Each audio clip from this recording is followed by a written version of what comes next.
Monsieur le ministre dama jàpp ni xëy na yaa am ministère bi gën a am solo ci gouvernement bi yëpp et je pèse bien mes mots. Monsieur le ministre dañu nekk ci situation bu doy waar. Nos familles sont agressées, notre culture agressée, nos valeurs agressées.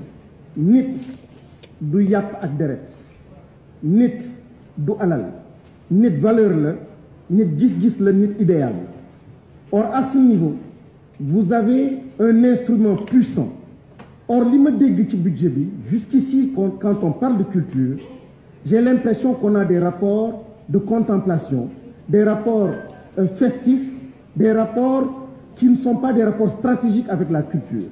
Or la culture devrait être un instrument de transformation. ma bëgg ñu gisee noonu culture et jox ko doole googu mu am une logique d'intelligence culturelle qui doit être à la racine de l'intelligence économique. ma bëgg jël benn exemple bu ndaw mooy daayira yi dans les quartiers, dans les usines, dans les écoles, dans les universités, les daayira jouent un rôle extrêmement important. Or la politique publique doit pouvoir se connecter à cette réalité.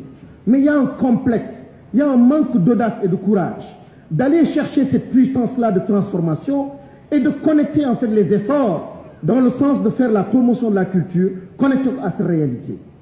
J'ai été étudiant. Je sais combien de fois j'ai été sauvé par mon implication, mon intégration dans les daïras. Je conseille à mes enfants, fépp fu ñu mën a nekk ci àdduna mu nekk daïra chrétien, mu nekk daïra tijaan, mu nekk daïra murit, ñu bokk ci parce que ce sont des garde-fous. Or, de façon intuitive, gis naa ni képp koo xam ne jaar nga ci daïra am na loo xam ne yàlla di la ciy musal ci wàllu yàqu, ci wàllu réer, ainsi de suite.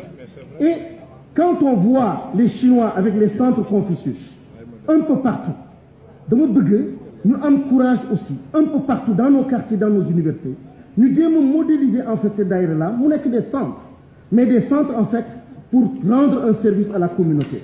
Et aujourd'hui, que ce soit le calife de Tivaouane, de n'importe quel calife buy jóg fii joxe ndigal ay un daïra, je pense que nous avons un instrument de transformation du Sénégal de façon extraordinaire.